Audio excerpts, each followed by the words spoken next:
Step on, no, you'll find that the tide is getting high, but I'm holding you. Hey guys, and welcome back to Podcastios. This time it's going to be episode 3.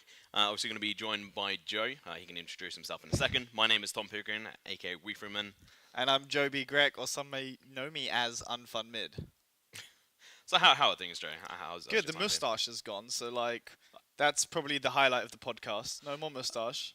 We all miss it dearly. I mean, No one to be misses fair, it. you're starting to grow it already. So. Yeah, I need a shave. Yeah. It's been a few days. Yeah. I can actually grow facial hair, unlike you.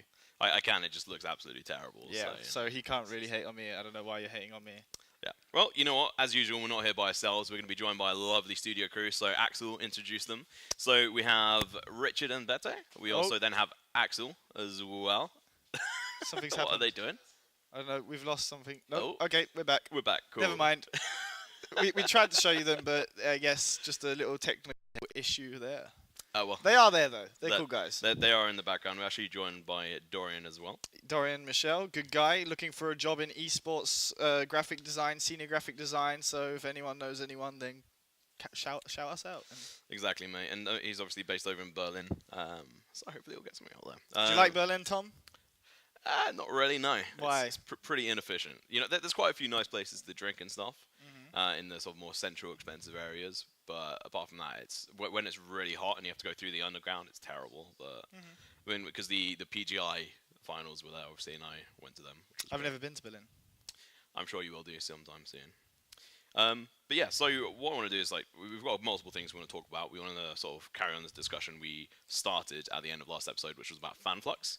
And then we're going to cover Supernova, which we're obviously really passionate about last time. Yep. Which has then been and gone now. So it's Great event. In the past, fantastic, lovely place. I think every single team said wonderful things about Malta. People were I won't say names, but teams were begging them to invite them back again. Please guys, you have to invite us to the next event. I'm losing my voice. But we'll get that into a second. Then we've got some things about Fortnite. I've even installed Fortnite and played a little bit earlier for the first time. We've converted him. For a little bit. And then we've got a few other bits going on, so we'll get into those, like Dota 2, the boycotts that have surrounded around that front. But first off, let's talk about the good old FanFlux. What is FanFlux? Well, FanFlux is actually, it's the fan-driven sponsorship challenge for teams, organizations, grassroots teams to be able to gain sponsorship. So we're offering a bunch of money out for them. And it's not just the money, it's about the marketing, the content, the exposure, and also trying to teach them that engagement is really important. And I think that's something we've definitely noticed. Definitely seen that, your follower count doesn't really matter too much anymore. It's how engaged your fans are. Yeah. Which is it is obvious, but this is a kind of a great example to show that is a fact. Yeah, pretty much. And I mean, this is obviously the end of the fourth day we're coming to. Monday was the first time. It started at 12 p.m. CET. So what the process is, we'll get more into that in a moment. But let's bring up the website first of all, BJ, the FanFlux website. There you go. It's absolutely beautiful. Really happy with our tech team and what they've done. Today we added a quick sort of video in the background there, which has got a quick. Looks pretty dope. Yeah, it's got a little bit PUBG, a little bit Fortnite on. And the reason for that, Joe, is, as you well know, but let's discuss it a bit further. So this is aimed at the Battle Royale scene. So we can actually What's a Battle Royale? Battle Royale, it's a battle to the death, the final man standing, as it were. Cool. Or team. Or woman. We are not sexist here. But that's a whole nother debate. Let's not go into that. So as you can see, there's multiple teams. We have 9 teams in total competing for a massive grand prize of first place is 25k, second place is 20k, third place is 15k. That money is going to go directly towards supporting the teams within the Battle Royale, so PUBG or Fortnite, depending on what the teams want to come to. Only the 3 winners will get anything. The other teams will get exposure, engagement from this process. Yeah, no. It does look like we've had some kind of results that we wouldn't expect from the launch of the campaign. Obviously, Conquer Gaming coming through in first place with 2,234 votes now, first to hit 1,000. And it doesn't really look like anyone's going to catch them up anytime soon. Obviously, 3D Max kind of were almost 100 away at one point, and they just Conquer Gaming rallied the Finnish army and just kind of took them down. Surprised to see the climb of Copenhagen Flames over the past couple of days. That rhymed. That was pretty cool. So yeah, it looks like they're gonna go head to head with 3D Max. Obviously, this is still the first week, so like anything can really happen at this stage, unless you're. Yeah, I mean, anything can happen. I'm not gonna say anything negative about anyone. Yeah, I mean, to be fair, like Sensei, they've obviously now 555. I think earlier they were on about 480. And just recently, today, I've seen them quite in sort of doing engagement posts about their CS:GO team, who are actually from the Czech Republic. Yeah. And I think one of the players might be from like Bosnia, which is the neighboring country. And so they're trying to reach out to their sort of local fan base, which is bringing extra traffic. And I mean, it's really important. It's one thing I push on with these teams is that they really need to engage on their local, like locale, as it were. And some teams might bring up the fact that we have Enclave, Endpoint, Vexed, Barrage, NSG, and Sensei, like half of it. So yeah, there you go. Meet the teams here. So we can see them all in a row there. Well, that's right on us. That is very bright. But so there's actually potentially like around sort of 4.5 teams, and I say half because the other half is like the Czech Republic side of Sensei. Yeah. And like the other half is like from the UK, and so some teams are arguing that they don't actually have enough space to do the nationalistic sort of engagement, whereas the team like Conquer Gaming can just be like, right, Finnish people, vote for us. Where are our votes, right? Yep, they've been messaging their family, friends. You know, they kind of taken it to the level that we kind of wanted to. That's kind of the reason why we started this, was to, I guess, break away from just their local fan bases and trying to create a hype that involves everyone they know, and try and bring more attention to their organization, our project. So that's what Conquer Gaming have done a great job there, and look forward to see their efforts carry on, and also hope to see some efforts of some, you know, 4th place right now, 5th place right now, push a little bit more. Looking forward to see how Sensei Esports works, because I know they're trying to get some Czech influencers on board with them, trying to help them promote the project, but they're having some issues to like the legitimacy of the project and everything, which is expected. We came out of nowhere, we're giving away a lot of money, you know, these things are kind of I mean, like people are like, hang on a minute, that's too fucking good. Yeah. That's too fucking good. Verified with like 1,000 followers. Like, these guys are giving away money? Yeah, seems legit. But no, it's legit. Was it someone brought up the question, how are you verified and you have 460 followers? Yeah. Like, that was only like 2 weeks ago, and now we've got like, 1,500 followers. So this whole project has been great for our socials as well as the socials of everyone involved. So yeah, I'd like to say things are going pretty well right now with the project FanFlux. And I really look forward to seeing it progress further. Yeah, and I mean, just to reiterate, I guess, like going back onto like the size of Conquer, one of the reasons why people were so surprised is if we take the demographic of Twitter, for example, they have about 1,500 or had 1,500 followers on Twitter. Yeah. Whereas Team Vex, for example, have 15,000 or something. 13k, and then 15. Team Endpoint have like 9 or 10k, and they're right at the bottom. They're nowhere to be seen when it comes to these challenges, and I feel like they could be doing a lot more on that front.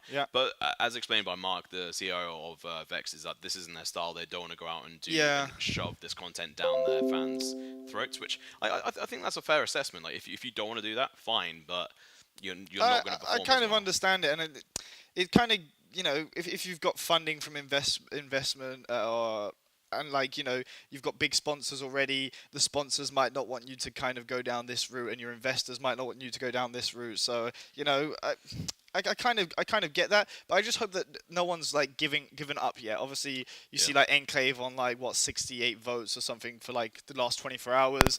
I hope they haven't given up. You know, I'd like to see even the people in like the last 4 places still trying, because of, you know, this is still anyone's game. We're not even a week in yet. Yeah, and I mean, you were just talking about the sponsors, and it sort of triggered like in my head about Vex. Is like, for one thing, they have Seagate, Logitech, eBuyer, XPG, which is the data RAM. If I remember correctly, and then what is it? Crazed Calzone or something like that. I'm not even sure. Is that a pizza? Well, I mean, it's a sound Calzone like is like a folded pizza, right? Folded pizza, right? So they are sponsored by a pizza company? It's actually nothing to do with that. It's Casino Calzone. Casino Calzone. If you ever want a folded casino sandwich, Casino Calzone. Makes sense completely. But it's a little bit weird of a name to have on there. It is a weird name. So I mean, you know, how does this work, Jay? Well, okay, so how it works is basically... Let's bring up the... if we could get the how it works section on the website up. Right here. There we go. Basically, like we said, there's 9 teams, free sponsorship deals, 25k, 20k, 15k. It's as simple as just getting people to sign in through the website using their social channels, be it like Facebook, Twitter, or Google account. They then vote for their favorite team, and the votes will be counted. When is it? Monday the 17th Yeah, at so 12 CET. So yeah. that's when the voting ends. And when we'll be announcing. It should be on the 18th. The 18th, Because one of the reasons for this and having a delay is making sure that we can actually go through and revalidate Yes, manually. Like at the moment, just to be clear, like we've had so many concerns about like Conqueror and maybe like sometimes even 3D Max. Like where are these guys coming from? Yeah. So I would be doing it normally, but just to be clear, I go through each one of the bits of Yeah, data. I can verify that he does because I watch him do it. Yeah, and I mean if we have a look like we don't need to change screen or anything, but we have about I think 6,000 placed votes in total. Yes. So that's 6,000 lines of like data I need to go through and check. Yeah. I mean it's perfectly fine, but it's really surprising. I mean, there's been maybe a couple of cheeky fellas out there trying to duplicate the system and abuse it, but it's maybe like 50. Actually, yesterday it was 28. The day before was 50, and then I put a shout out saying, "Oh, wait, stop it." Yeah. And it seems like that's actually that's worked. Yep. So if we can just talk about this, they don't need to see the screen anymore. But I mean, it's really easy for these teams to it's really easy for them to advertise it, Yep. but then getting them to their fans to actually engage is slightly harder. Yep. And you need to be a bit more creative. Even walking down the street with a sign on your chest saying, "Go vote for us." Yeah, even just like socios.com. printing out flyers and stuff like that, kind of like guerrilla marketing, like be creative. It's all about creativity in your marketing of the project, and I'd like to see more of that. I'd like to see more creativity. So far, there really hasn't been that much, I'd say. People doing the kind of just social media standard stuff, Facebook, Twitter, reaching out to people through there. And I'd like to see more creativity. Obviously, we got Conquer Gaming with the guy who has like quite a lot of Twitch followers and YouTube subscribers. Yes. Give them like a shout out, Yeah. tell them to go vote. So that's pretty good for them. And that's kind of what I want to see from like other teams as well. Obviously, not everyone is friends with influencers, etc., etc. But if you're reaching out to someone local and you tell them like what the sponsorship program's all about, I'm sure they'd be like interested to help. Yeah, and I mean, when it comes to sort of reaching out to people, it's like I've mentioned these teams. Go to your local newspaper, go to your local radio station, or like football team as well. There's one of the Irish team. One of the owners is actually the coach of one of the football teams, and we can see the votes coming in from like a local football club, and it is awesome to see that they're doing that from that perspective. Yep. But you also need to like try and reach wider. But if you can try and capture as much of your local sort of area is the best way. Friends and family, they don't have to care about esports. Part of this is actually being able to reach out and bring people into the esports world, expose more people to the esports ethics, as it were. Yep. And I mean, this whole initiative, sort of why it came about, is we sort of initially put word out there that we're looking to sort of reinvest money into the industry to help us on the marketing front, because we want to be more involved in esports, and also help the grassroots and medium-sized teams, and maybe even some bigger teams sometimes as well. And it's sort of an important initiative to sort of demonstrate that we're supporting the whole esports ecosystem. Yep, I agree. Yeah, and we're not like just some cowboys like jumped in straight out of Red Dead. We're not here just to grab people's money. We're here to really like make a mark in esports as a company that did it right, hopefully. And yeah. I mean, we mentioned it last week, and it would be like being a dead horse. Yeah, it's getting boring now. And actually saying that, I probably shouldn't say. Yes, being a dead horse. PETA says no. Like animals have feelings. You can't say these words about animals. So you can't beat a dead horse. Stop it. You have to like pick a flower or something. Can't take a horse to water like that. What if it comes out that flowers have feelings? Like, we shouldn't go into this. Let's I'm a vegetarian. I don't care if you say like. Okay, being a dead horse. Cool. Let's move on that subject anyway. We forgot to mention that we're actually doing a kind of a big giveaway on socials. We're giving away a 240 Hz gaming monitor, which is pretty nice. I don't even have one. I want one, but I can't enter, unfortunately. Tom wants one. He can't enter. Everyone in the office is like, can we enter? We're like, no. So make sure you go ahead and check that out. I don't actually have the link anywhere, but I can type it in chat right now. It's just bit.ly/fanfluxwin like that. Yep. There you go, guys. It popped up perfectly. So there we go. So go join that. If you get the screen, give it to me. That'd be appreciated. Don't do it. So I think I just want to finish up on Fluxing. Fluxing in a moment. So I mean, a big part of this is actually built from the concept that as a company we're looking to access the fans and the sort of the engagement they have with their organizations, Yep. and sort of one in the future on our actual Socios platform is actually monetize that process, and allowing fans to actually have high engagement rate with their organizations, be it a football club or an esports club. We're looking to work in both. We're obviously partnered with Juventus and PSG. What did you say? I said Juventus. Oh, okay, cool. Isn't right. Yeah, Juventus and PSG, that is correct. And more teams on the way next year. Yeah. Can't really announce those yet, though, so you're going to have to be patient for that one. Yeah, that's true. And so when it comes to this, when the actual winners come around, it's not about us just actually handing money off to them. We're looking to, well, one, hand money off to them, but we're going to have an important discussion with them where they're going to use it, how it's going to be used, and actually have a structure behind it rather than, here you go, here's 25k, go pay off your mortgage, like pay off part of your mortgage or something. That's not how this works. We're looking to make a bit of a structure behind it with the teams. The contracts won't be public. We're not going to look to go that far. That'd be really bad, but we're just looking to allow people to know that we are looking to help these teams on a business level and organizational level as well, because these are grassroots teams, medium-sized teams, so they may not have the full infrastructure, so we want to make sure we can help them as best we can. And then basically we're looking to do a bunch of activities during the 6-month period. Some content. Obviously, we want to help them make content as well as, you know, help them grow as an organization, go to events with them potentially. I mean, there's lots of cool things we can do with them. I mean, the best storyline of it would be, let's take Fortnite for example, because that's obviously like blowing up massively and continuing to do so. It's ridiculous. Creatively. Yeah, crazy. So I mean, if you take because usually Fortnite's done in duos, not squads. So if we have one of the teams doing really well in their duos, they go to TwitchCon and they're in a big event there at one of the Fortnite events, skirmishes. We might go along, and we'll probably do some video content, and we'll take like Podcastios with us as well, obviously, and we'll do some content with them.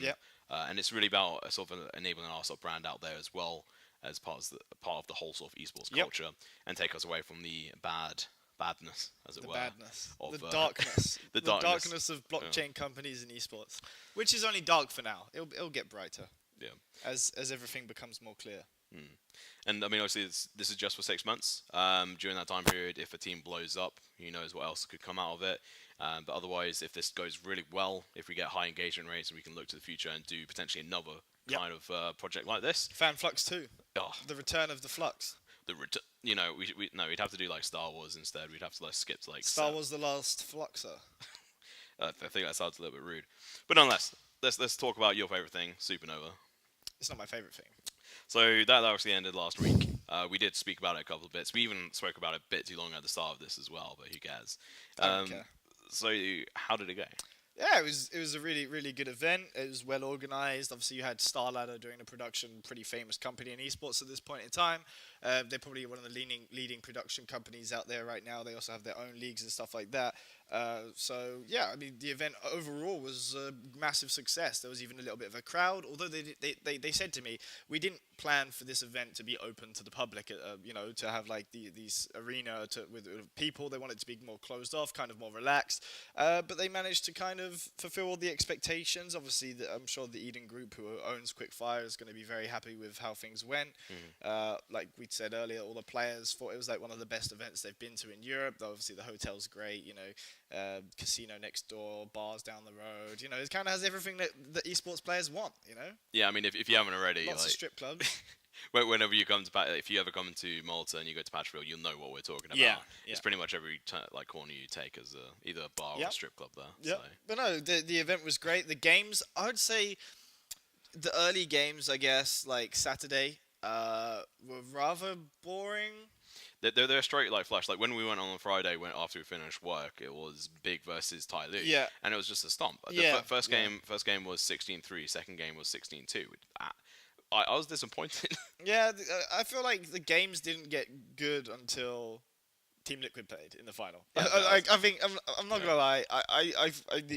It's just unlucky for Quickfire, in my opinion. Like, you can't plan games to be good or bad. I might be the only one with this opinion, but that's my opinion. I thought the games were a little bit rubbish, a bit boring to watch until the final. The final was pretty hype. Maybe it's because it was lacking that kind of esports arena atmosphere, which I'm used to, because obviously I've had the pleasure of going to many esports events, and I was at the major like a couple of months ago. So maybe it's just because I'm used to the hype atmosphere, and it wasn't kind of delivering there. Maybe that's why I felt it was a bit boring. But the finals delivered. Team Liquid winning 2-0, and won some money on that. Yeah. And I mean, when it comes to the crowd, you're talking about the hype and stuff. So what do you think they could actually improve on to? Copy me. So what did you shout? Because I mean, I don't want to break the mic, but I was just shouting, nice, woo, Turn to the camera and say nice really loudly. Nice. I can't do it that well, and I'm sorry. We've just killed the ears of these people watching, and Tom. Me and Richard, maybe, yeah. Yeah. He had enough warning there, so there you go, Ronan plays in chat. I hope that actually made you happy. There you go. I didn't actually do it how I did it in the arena. The arena, I can't do it here, because everyone will literally, their ears will explode. Ronan clip that so we can edit that later. That'll be good. Oh god, we got Hans in the chat. His ears have been ripperinoed. I'm sorry, Hans. There was an audio crack. Well, that's expected. That's just Joe's voice. That is probably my voice, because it turns out it feels like my voice is still breaking. Breaking. Yeah. Well, I'm getting to that age where things start to happen to me. Anyway, moving on from that conversation, back actually to Liquid. So obviously they won, and that was a fantastic situation. So how did that sort of unfold? Who were they playing against in the final? It was NRG. What map did it get to? It was 2-0. The first map was, I think there was Overpass. There you go. So I mean, it was actually pretty impressive how they did it. And I know you said before the game, one of the players, I can't remember which one you said it was, actually got a ride in. Overpass and Inferno. I was right. Thank you.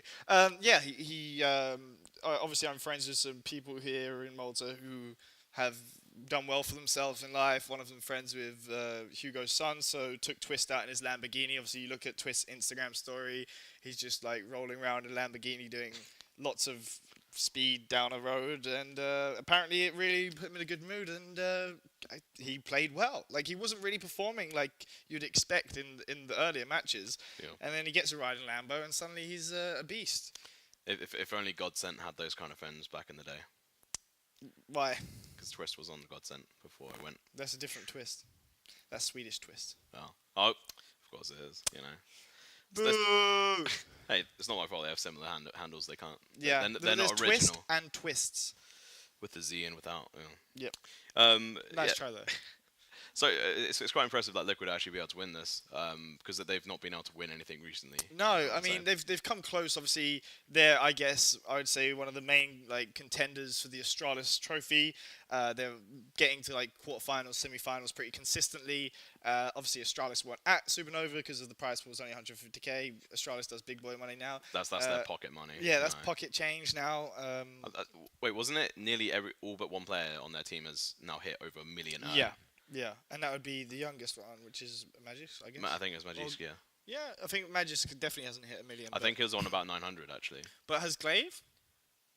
I think so. Yeah, no, he has, because he's been with them, because he was with them when they won the major. Yep, that's crazy. That's crazy. I mean, he helped them win their first major, so if they let him go, that would be nice, No, I mean, Team Liquid just, getting those consistent final placements, except for at the ECS finals getting knocked out of the group stages by NRG, which was unfortunate. Obviously, they got their revenge, so sweet revenge there, taking down NRG in the finals of Quickfire. So, yeah, I mean, I guess it all kind of played out in the end. What was the prize pool of the ECS? ECS prize pool, it was like 700, I think it was 500 to 700. It was a weird number, I think, if I can. Yeah, I mean that's what I was thinking, because it was quite an odd number compared to normal ones. Yeah. But ECS, if you ever get a chance, go to an ECS event. They're really good. I love them, especially one in Wembley Arena. That's really good. I love that. I think it's kind of, now we've had the major. I don't think it's going to be as hype anymore. Like I've been to Wembley a few times now, and it's only seemed like the major was like proper hype. Obviously, you didn't get to experience that. It was the first ECS that was at Wembley was hype as well because it was the first time. Apparently, the second time it wasn't so hype, and then the major was hype. So maybe it'll be hype next time. Yeah. Who knows? I mean, I only went to the second one. That's the only one I've been to. Oh, okay. But that was still really good, and it was really good because I managed to get like VIP and just do what I look at you, Mr. Big Shot. But back when I used to be a caster, and people knew who I was. So back when I was relevant. But either way, more importantly, where the fuck is the CS:GO update? Why are you swearing? Let's bring up the update there. Don't swear. We swear on this podcast, Joe. Okay. What are you doing on Wednesday? Or what are you doing Wednesday? CS:GO dev tweeted on Tuesday. Was it Tuesday or Monday? Anyway, this tweet led to a lot of hype, and everyone expected there to be like a really big Counter-Strike update, which in fact there was not. They tweeted saying, sorry, got caught up in work, what about Thursday instead? So, I guess, is there going to be a big update today? I'm not going to lie, I'm a little bit tired because I stayed at the office until 12 because I expected there to be an update. I got in bed, I opened Twitter, first thing I see, CS:GO dev. I was like, are you kidding me? Like, this is just my luck. So, is it coming today? No, I don't. Well, I think if the normal time is actually 1 to 2 a.m. For updates like this, potentially. How about we put some money on it? Oh, hello. Oh, I don't think they can see that. No, they can't. No. Good. How about we put some money on it? You're a gambling guy. No, Joe, and you've got a problem. I don't have a problem. Either way, so Wednesday didn't happen today. May happen. I hope it happens later today. But let's talk about, I guess, some speculation. I don't know if you noticed, but CS:GO dev updated their Twitter header. Did you see that? Was it rats? Yeah, rats. That's why like Don posted about the fact that it was going to be like the. I can't see his tweets. He's blocked me, so I don't know what he posted. Don't blame him. So I think he posted about like it was going to be Operation Rat Poison, and he was like trolling. Oh right, yeah. From like what? He changed his name to like CS:GO dev or something. Maybe. I can't remember when it was now. Yeah, he does. It gets a bit boring now. Yeah, same old. I mean, there is speculation that he is actually the CS:GO social media guy. We went through this last time. We're going to go for it again. He's not. So what do you think it is? Obviously, they updated their header to rats. Yeah. What does that mean? Yeah, fuck all, mate. I don't know what it means. Are we going to be playing as rats on a battle royale map? I hope not. But I saw some really strange theories that it's like linked to like what was the Cuban dictator's name? Castro. Yeah, it was linked to kind of like Castro. Someone somehow linked it to communism and Fidel Castro and said that it was to do with the plague as well. And then there's lots of weird conflicting theories around. These wasn't my idea, but I don't know. I hope we see Battle Royale. I don't really give a shit about operations, so this means nothing to me. I'm a Face It player. I log in, I do deathmatch, retakes, Face It. I don't care for the competitive is boring. I've got low trust factor anyway, because Val thinks I cheat. He cheats. He watches me play. The only time he cheats is when he watches my screen when we play against you. Never installed a cheat in my life, except for on Guns. And if any of you played Guns, pat yourself on the back. Yeah, Guns with a big Z. Yeah, Gunz. It's a good game. Banger. Yeah. I cheated because everyone else cheated. Like, you join a lobby, and there's just people flying around, instant killing you. You literally have no choice but to cheat. I remember back in the day. I never cheated because, slightly higher moral code. But when it comes to Counter-Strike, they've obviously been developing this for about a year and a half, if I'm right in saying. They've been developing it for... Speculated. I mean, actually, the references to the new things, like...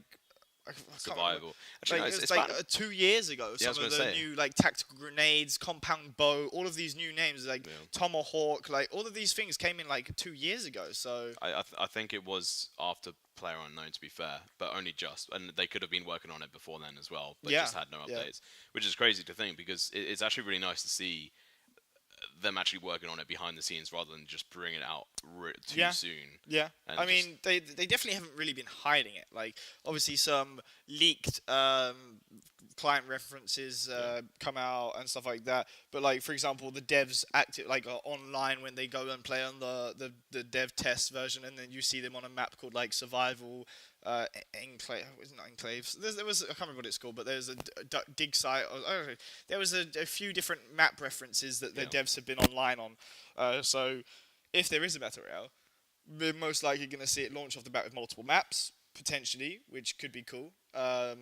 Obviously, we see most battle royales launching with just one map. Yeah. Gets a bit boring, and then once everyone gets used to the first map, no one really likes the new map. So kind of bringing 3 maps in at once or a couple of maps in at once could probably be a good idea.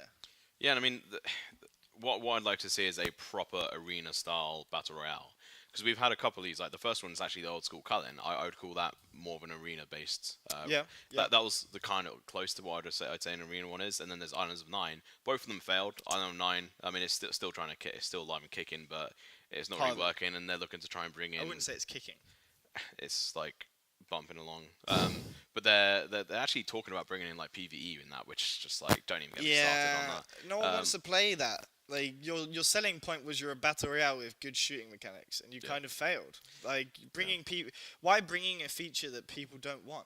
Yeah, and I mean, I really enjoyed the game. Yeah, I'm not gonna lie. It was really fast paced. I was excited for it, and I played it quite a bit. And I spoke to the owner of the game, which I was like, okay, cool. I've actually got this direct link to him and speak to him about what he's got for the plan in the future. And that's one of the reasons why I was so hyped, because I was like, great.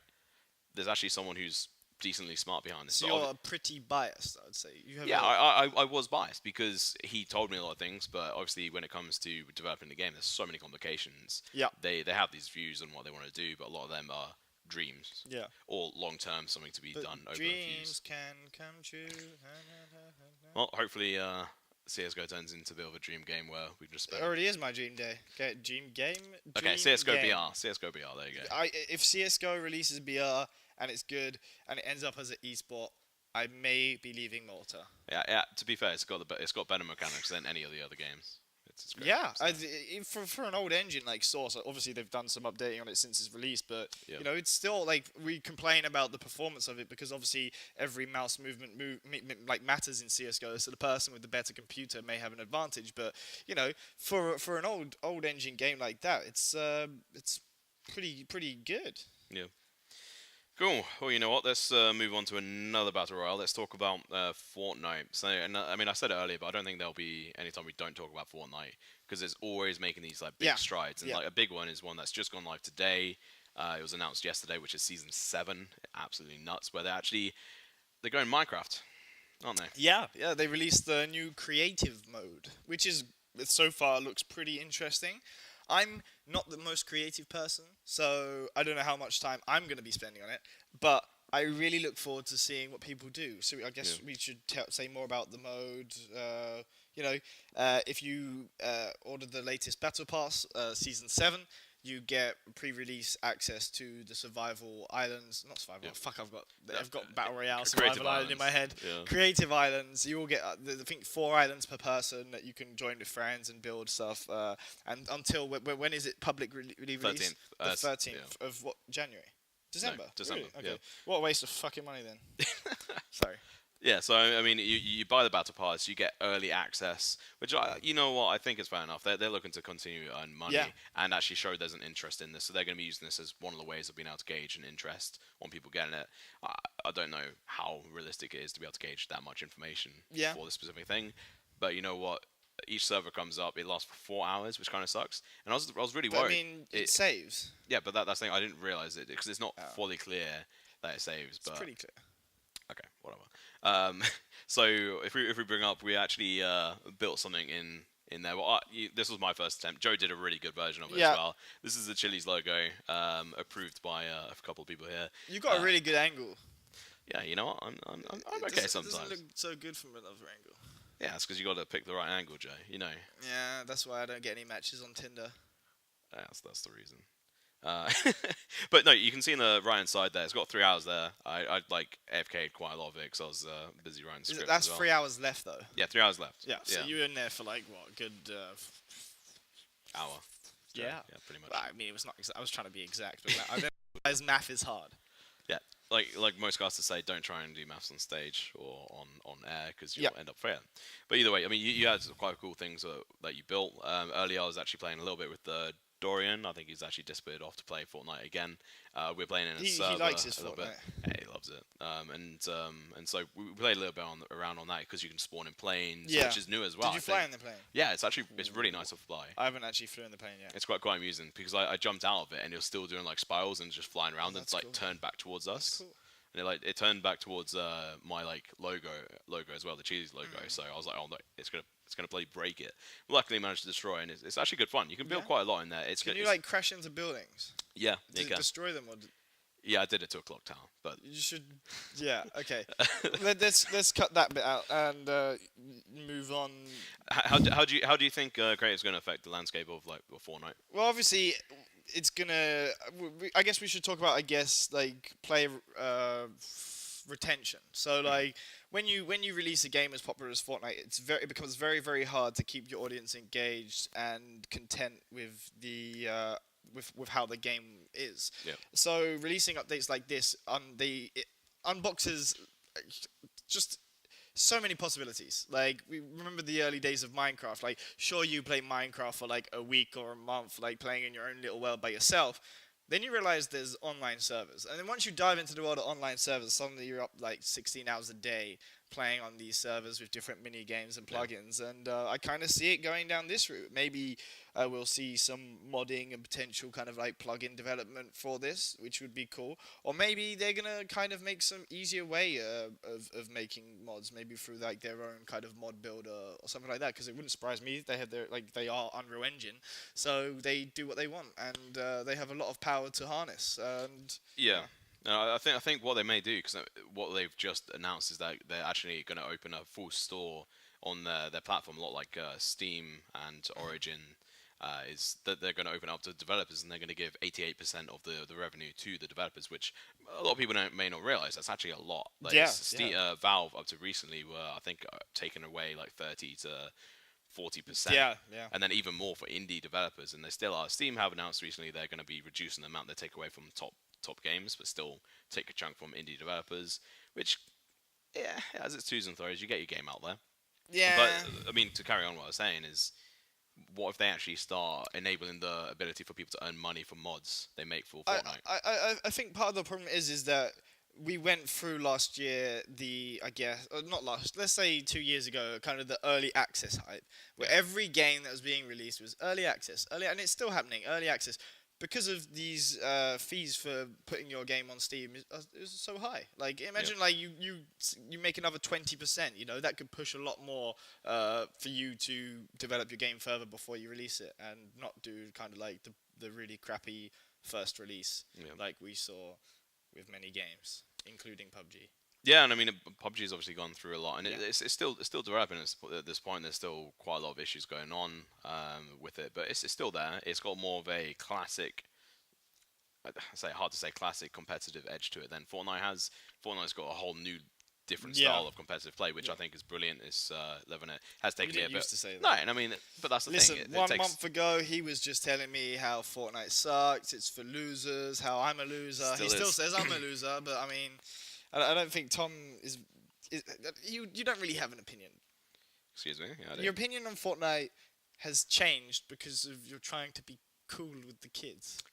Nice. That's cool. Yeah. Either way, let's move on and let's talk about some other cool kids. If we bring up an article about a rapper who decided that it would be a good idea to try and take on the big beast that is Tencent, and he's going to try and sue them for a dance that he did.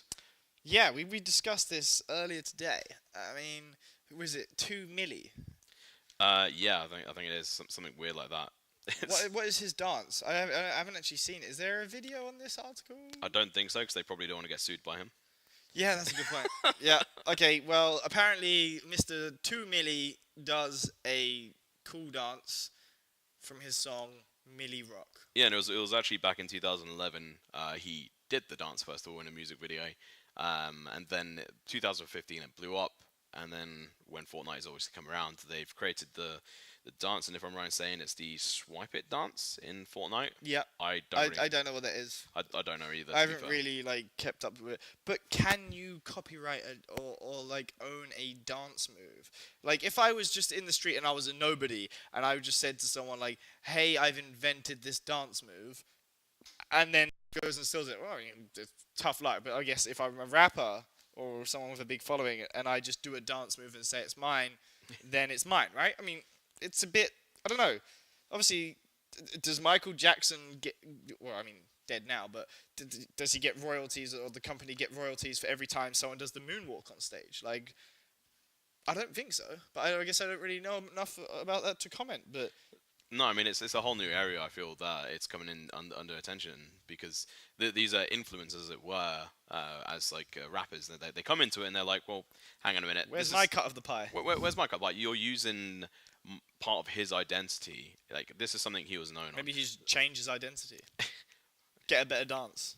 Yeah, I mean, but I don't feel it's okay to sort of copyright dances. I think it's going a little bit too far. But Yeah. it's something it seems that our industry, sort of not only esports but everything is going under. Is that there's going to be lots of copyrights on everything. You know, there's Yeah. Article 13 coming Yeah. in the EU, which Yeah. is going to screw up the industry completely. Everyone in Europe who streams on Twitch. And one of the most ridiculous things is every single person on the board. Wait, who's shit, we're in Europe. Yeah. And we're streaming on Twitch. Yeah. No, guys, save the podcast.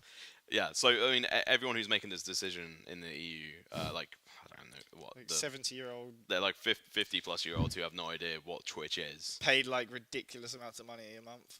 Yeah, It's like 30k a month or something. It's just stupid.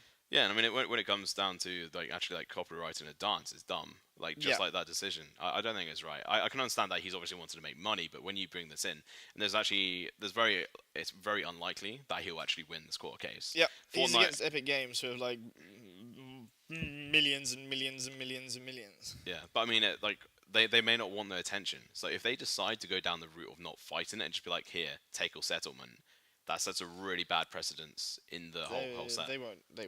That's not gonna happen. Oh, you never know. Should we place a bet on it? No. Why are you always trying to bet? I told you guys he has an issue. I have Since many Team issues. Liquid winning, he's got an issue. Listen. We forgot to mention that I went to the casino, the after party of Quickfire, and won 200 euros on blackjack. Don't gamble, and if you do gamble, make sure you're 18 plus and gamble responsibly. Ah, it's crazy. But you know what? Let's move on from that because it's such a ridiculous thing. Move on from copyrighted dancing. Yeah. just even like saying that, imagine in the future you have to like sign a form. Like we obviously had to like get permission to play the music at the start of the podcast for the first 15 minutes. And I think that's fine. That's original content. It's no one else can like easily make that. Whereas like a dance, it's something that you do with your body, Yeah. like anyone could do. Have you heard of patent trolling, where companies register like patents for like technology stuff, and like anyone who uses that technology, for example, someone has the patent for Wi-Fi or printers, sometimes they just sue companies and they win every time because of they own the patent, which is they shouldn't be able to like own that patent first of all, but it's a loophole in the law. So like let's say I just start doing every dance on camera and just like be like, just my dance, that my dance, just my dance, you know. Any I own dance every dance in the world, like, you know, the Fortnite one, like But I mean, then it comes down to the certain complications within patents where you own certain parts of like parts of that sort of dance. So what? Own any movement that is dealt with like moving your arm in a certain way. Like, amazing stuff.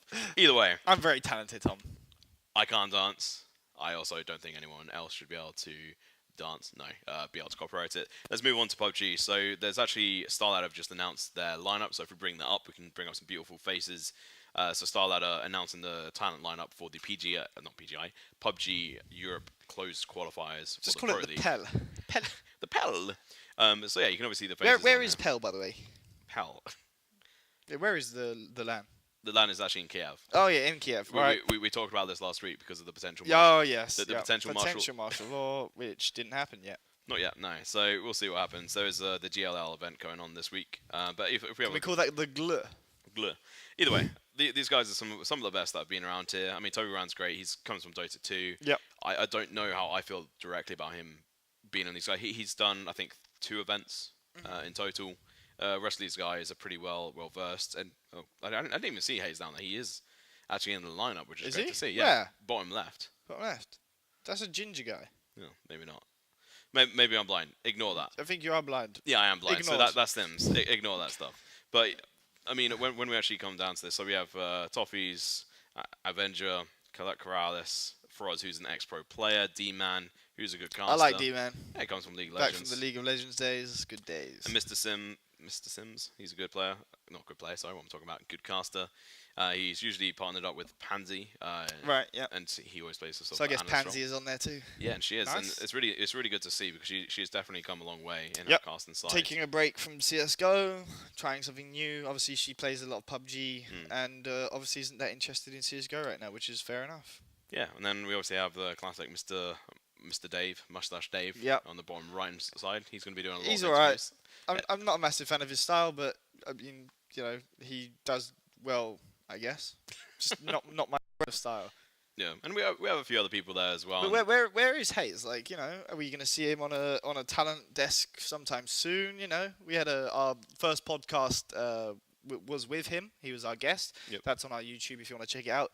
It was kind of thought I would see him on this, but obviously I don't really know much about PUBG. I don't follow it, so you're my main source of PUBG awesomeness. Do you like what I did there? Yeah, I did. See, that's how much I know about PUBG. That's good. That's classic. Thank you. Yeah, so I mean, PUBG is an interesting state. I mean, there's so many people in it, and there's going to be a lot of people who are a bit upset. Like, some people don't like what WTF Moses, and they don't want him doing some of this work. I think it's fair to say you'll have your favorites and then people you don't like. Someone might have preferred Hayes instead of WTF Moses, or Hayes instead of Avenger, but it doesn't really matter. When it comes down to it, there's going to be so much work. In my mind, there's a potential big avenue for such situations. Yeah. So I imagine in the new year, we'll see Hayes pop up on the analyst desk. Cool. If not online, then offline, hopefully. Cool. Preferably anyway. Where that's going to be held is going to be in Berlin, so it's going to be interesting. Are you going to go to there? Go to Berlin? I mean, it's going to have like a small audience, I think, but mainly it's just for the Pro League, very similar to like CS:GO. Right. Okay. Yeah, but apart from it's going to be 3 days every week 3 days every week. for 8 weeks. Jeez. Okay. Yeah. Fair enough. Accommodation and travel costs paid by PUBG, as far as I know. So that's impressive. They're going to be treating them right. I do like that. That's good. And Money. yeah, and I mean, they sold a lot of copies, so. yeah. And, but to be fair, that was a while ago. Yeah. I don't really know what sales have been like recently, but they obviously partnered up with Tencent. Tencent have now, I think they're holding about 8% of Bluehole or PUBG Corp directly. And together they brought out PUBG Mobile, which is actually, I think, even there's far more players playing that than PUBG. Yeah. Wouldn't surprise me. And it doesn't surprise me because it's their main traffic is actually coming in from Asia, and you can't play consoles in Asia because they're banned. Yep. PCs are way too expensive for a lot of the people in Asia, Yeah. and the way they access them is actually going to computer cafes. But why do that when you can have a mobile, which is a lot easier for them to access? That's a whole another snake's nest. Yeah, I mean, I'm not a massive believer in mobile esports, but at the end of the day, it's esports. So I kind of have to support it, even though I couldn't bear watch people play PUBG Mobile in an arena.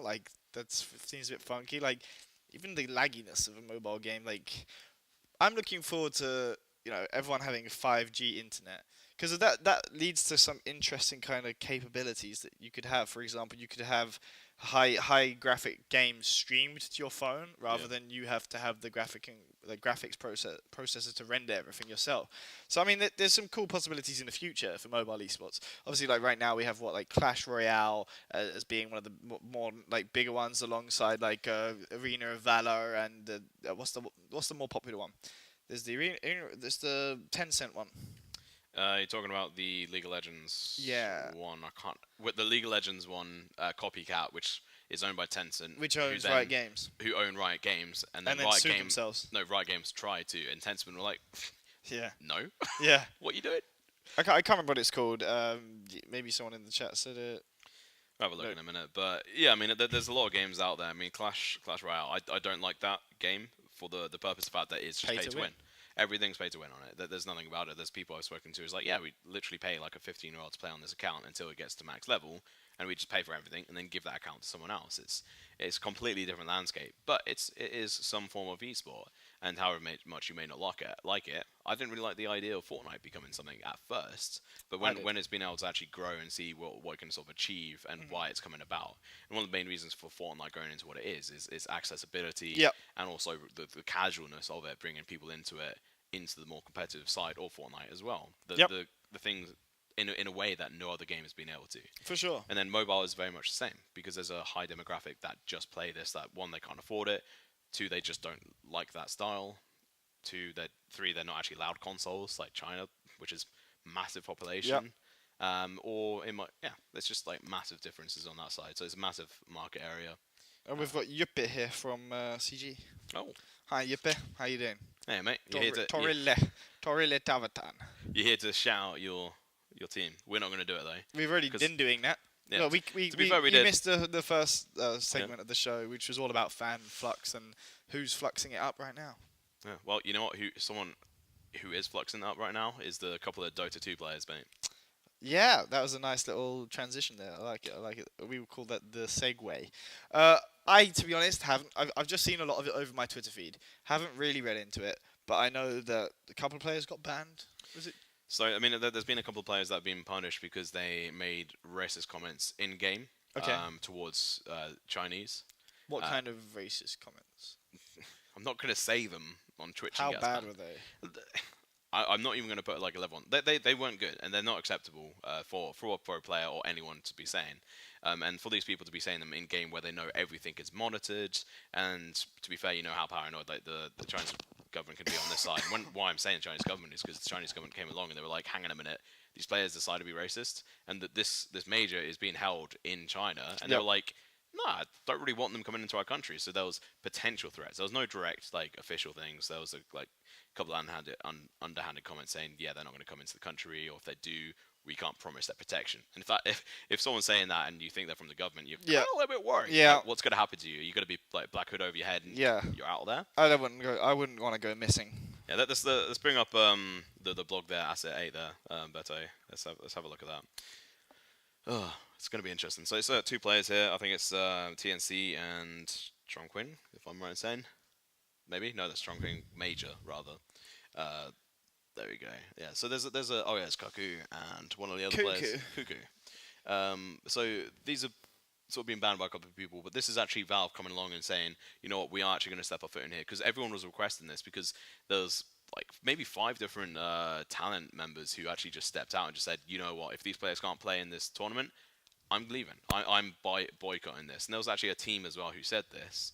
And then so Valve were like, okay, this has turned into a bit of a mess. They can't mess up their relationship with China. It's a massive high sort of area for them to be able to earn money from. They're actually just going live in China with their version of Steam finally. Which has received some negativity. That's a discussion for another time. So it turns out Valve have decided to just put some negative points on their DBCs. I don't fully understand Dota. We're actually just getting back into ourselves now, or getting into it, I guess. Getting into it, so we can have a bit of a better understanding. So we're still learning ourselves. But I thought I'd just bring it up so we can no, I mean, go over it. It's kind of, it's not acceptable to be racist in any game. No. Obviously, it's, from what I've experienced from Counter-Strike, Valve stepping in is rather unusual. So when Valve steps in, it's pretty serious. Like match fixing, we've seen in CS:GO, that's when they step in.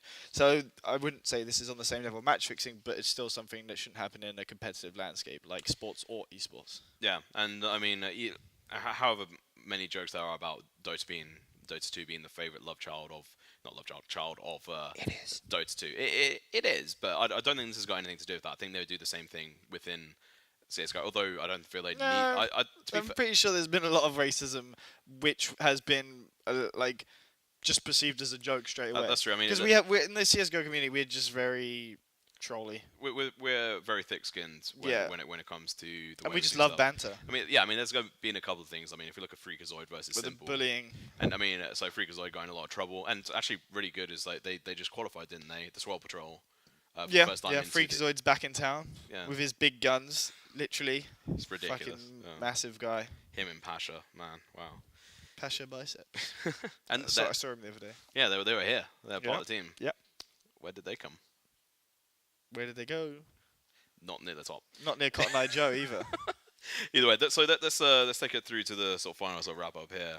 Segue into the end bit, and let's talk about Fallout 76. Yes. I've been kind of following loosely, and it just seems a bit of a meme, really. It's just been a disaster. Like, go on and say what you think has been the biggest fuck up so far, or just detail all of the fuck ups. I mean, the 2 major ones for me is the FPS lock. Yep. which is just ridiculous. What is the FPS? It's like it was 60. Yeah. It was 60 FPS lock, which is just Because of it was like due to the physics of so the game. Physics was directly locked to the FPS, which makes no sense because if you had a low FPS rate, then it meant like it's somewhat like a body flying through the air would literally do it slow motion. And if you're in a multiplayer game, how does that make any sense? It's just it makes no sense how you could think that and be at the level of Bethesda developing a game like this, which they've I think have been developing on for the last like 2.5, 3 years. And very much a lot of the assets from what people have been saying is very much copied in from Fallout 4. Yeah. And people are just saying, yeah, this is just Fallout 4. I'm not gonna lie. I don't hate me. None of you hate me either. Never played Fallout. I'm sorry. Never played Fallout in my life. So I did like watch someone play the new Fallout, and I was like, this is what people are excited about. First of all, the graphics look like they're from like when I used to play Doom on my dad's lap when I was 3 years old. Not literally, but you know what I'm saying. The graphics look like crap. Yeah. And it just didn't. And there was loads of bugs, literally big bugs, but also bugs. Yeah, I mean, one of the biggest bugs that was, I think, came out yesterday or the day before was the fact that a bunch of user information was misplaced. Oh yeah. So I think it was one of the Customer support. Yeah, one of the users went to his went to his like update channel on his profile on the web browser for Fallout 76, where it shows your like purchase history, and so he had the purchase history of like I think it was like 100 different people. So all like their details and stuff, but they did make sure like it didn't give out their address, their car details, their login details. But still, it's like how is that close to being like that's not acceptable? No, it's really not acceptable. Like from a company like GDPR. Bethesda. I mean, they're an American-based company, but I mean they obviously have to comply with everything. But I think it's absolutely terrible that they would fall that hurdle, and the fact that the graphics are really bad. Yep. I've just never heard anything that great about it, and I've seen a bunch of my friends and people I know and on Twitter be like, "Oh, I pre-ordered this, spent £150 or euros or whatever on it," and it's like, "Okay, cool. Where's the hype? Where's the stuff about this?" I see very few. I've watched very little of it, and it looks like I'd probably enjoy it. It'd be like a decent game, but it's nowhere near worth like the money they've stated. And How much is it? I don't even remember anymore. It's just games are getting too expensive. I mean, talking about that as well, just because I think that's pretty much it from Fallout. I don't really care about it anymore. Don't care about it either. But what I've just seen on Twitter when we started this was Call of Duty's actually just split down, announced or mentioned that they're going to be offering Blackout as its own game mode. What I don't agree with is the $39.99 price tag. That is dollars, so I don't know if it will transfer directly into like euros, which it might do, because they have done that before. That is a bit pricey. Like, yeah. Seriously, just make it free and cosmetic the fuck out of it. Yeah, but to be fair, they've been testing out cosmetics, and that's a whole nother like hurdle for them, because they actually released the skin by accident, and then withdrew it, and then made people buy it if they wanted it, because they didn't mean to release the skin. Okay, that's interesting. So there's a few interesting things going on. Oh, and so another thing is that there was two weapon skins, which look pretty cool, to be honest. Pretty cool. Yep. And so the only way you could get them was if you bought pre-ordered a copy at GameStop or whatever in America. Yep. And now they've actually selling them now.